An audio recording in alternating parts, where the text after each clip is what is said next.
শনি ও রবি ছুটির পরে আজ সোমবার আবার চলে এসেছি দারুণ একটা হেলদি আর টেস্টি স্কুল টিফিন আইডিয়া নিয়ে।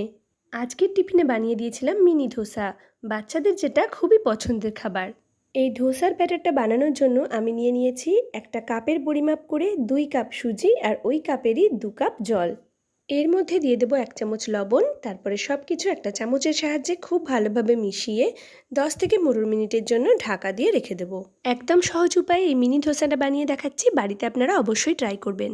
এই সময়ের মধ্যে আমি একটা আলুর তরকারি বানিয়ে নেব। তার জন্য কড়াতে তেল গরম করে তার মধ্যে দিয়ে দিলাম সর্ষে আর কারি পাতা ফোড়নের জন্য। তারপরে দেব ডুমো ডুমো করে কেটে রাখা আলু আর লঙ্কা কুচি। নুন, হলুদ আর জল দিয়ে ভালোভাবে ঢাকা দিয়ে এটাকে সেদ্ধ করে তরকারি তৈরি করে নেব। 10-15 মিনিট ভিজিয়ে রাখার পর সুজিটা দেখুন জল টেনে নিয়ে কি সুন্দরভাবে ফুলে উঠেছে। এটাকে একটা মিক্সিং জারের মধ্যে নিয়ে একটা স্মুথ পেস্ট তৈরি করে নেব।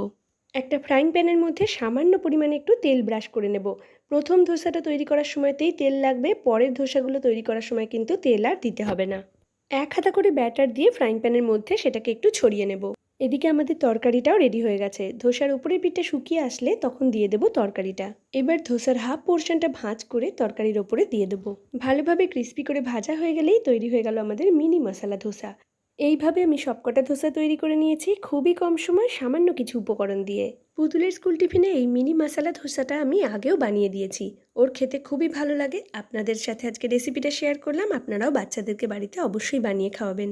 এতে পেটটাও অনেক সময় ভরা থাকে। উপর থেকে একটু টমেটো সস ছড়িয়ে দিয়েছিলাম, যেহেতু পুতুল সস খেতে খুব পছন্দ করে। এটা একদমই অপশনাল, আপনারা এটা নাও দিতে পারেন। 1 বোতল জলের সাথে আজকের টিফিন আইডিয়াটা কেমন লাগলো অবশ্যই জানাবেন। ধন্যবাদ।